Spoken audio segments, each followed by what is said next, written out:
Well, students, now today's lecture.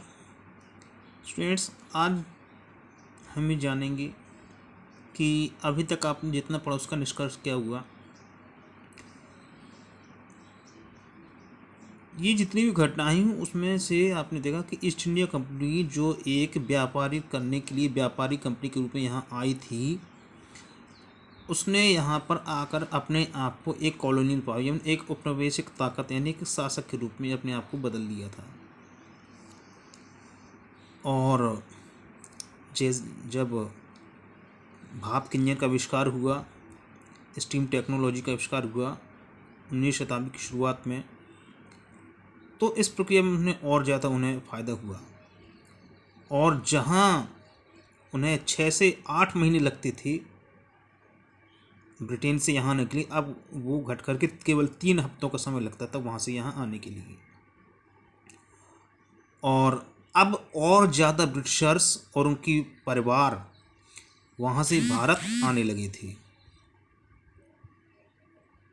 1857 तक company ने सीधा राज्य किया भारत की 63% क्षेत्र पर और लगभग 78% पॉपुलेशन पर। और उसका ऐसा नहीं, उसका बाकी की पूरी कंट्री पर किसी न किसी तरह से डायरेक्टली इनडायरेक्टली कंट्रोल था। स्टूडेंट्स, स्लेव ट्रेड कैसे चालू हुआ? द डच ट्रेडिंग कंपनी, जो डच ट्रेडिंग कंपनी थी यानी जिन्हें जो कि हॉलैंड से थी, वो जहाज़ से दक्षिण अफ्रीका पहुंची 17वीं शताब्दी में और जल्दी उन्होंने वहाँ पर स्लेव ट्रेड की शुरुआत कर दी थी। और वही लोगों को वहाँ से पकड़ते और मार्केट में बेचते थे। जब गुलामी प्रथा का अंत हुआ 1834 में 1834 में 36,774 गुलामों को, जो कि केप टाउन में थे, उनको छोड़ा गया था। एक ऐसे ही दर्शक थे, देखने वाले थे, जिन्होंने केप टाउन देखा था 1824 में, और उन्होंने एक लेख छोड़ा है कि उन्होंने क्या देखा था।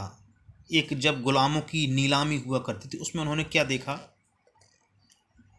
Having learned that there was to be sale of cattle, ऐसा लगता था कि जैसे जानवरों की बिक्री हो रही हो, फार्म स्टॉक। और जब मेरी गाड़ी वहाँ रुकी और जहाँ पर बैलों को ख़रीदा जाना था, उन्हीं में से एक महिला गुलाम भी थी जिसको ख़रीदा जाना था। ख़रीदने वाले ने, किसान ने उसका परीक्षण किया जैसे कि वो कोई जानवर हो और बहुत अच्छा ख़रीदार हो। और उस महिला के साथ उसके 3 बच्चे भी थे, लेकिन वो सभी को नहीं खरीदना चाहता था और सबको अलग अलग बेचा जाता था।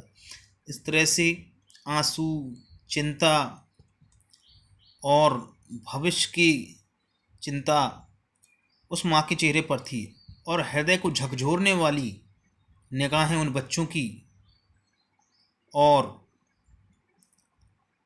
दुख में भरी हुई उस माँ की आंखें देखी जा सकती थी। और वे बच्चे अपने उन डरे हुए और अप्रत्यक्त माता पिता से दूर थे। और वहाँ जो लोग देखने वाले थे, उनकी आँखों का परिहास यानी उनकी हंसी का पात्र ये सभी लोग बने हुए थे।